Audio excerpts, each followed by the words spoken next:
Невзирая на факт, что первые полосы вдоль Адриатического побережья стали австрийским владением еще в XIV веке, развивавшаяся медленно морская торговля оставалась делом инициативы прибрежного населения. Защита торговых судов от османских и маврских пиратов было тоже дело того же мирного населения. О создании собственных военно-морских сил тогда никто еще и не думал.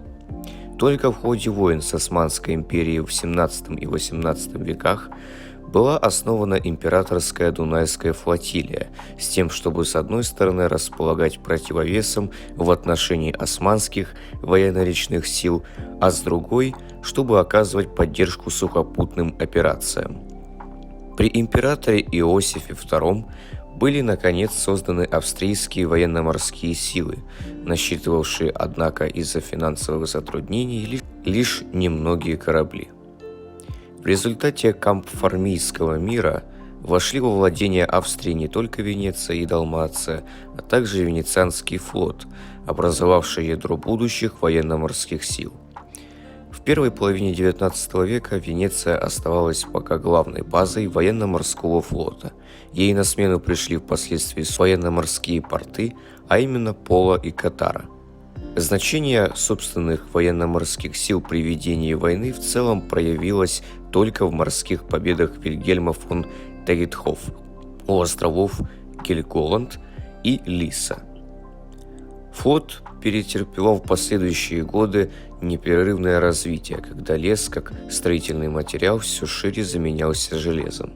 Помимо сугубо военных задач, военно-морской флот выполнял и функции в народном хозяйстве и науке, о чем свидетельствуют многочисленные исследовательские экспедиции австрийских военных кораблей.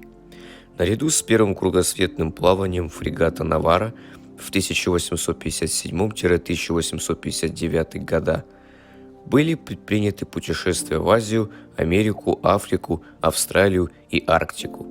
Эти плавания служили подготовке экипажей, состоявших преимущественно из будущих военно-морских офицеров, и позволяли природоведческие и этнологические исследования, а заодно служили демонстрацией флага в мировых океанах.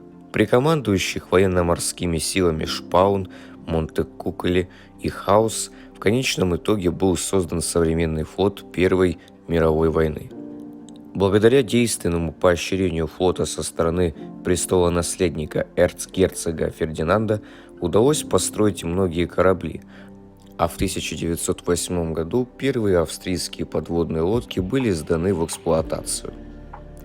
Тем самым двуединая монархия в начале войны располагала одним из мощнейших флотов.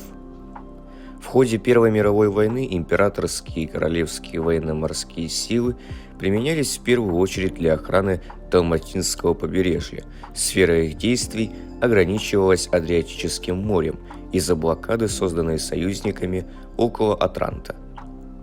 В результате развала Дунайской монархии осенью 1918 года Австрия превратилась в сухопутную страну. Корабли бывших императорских и королевских военно-морских сил были разделены среди стран-наследниц и государств-победителей.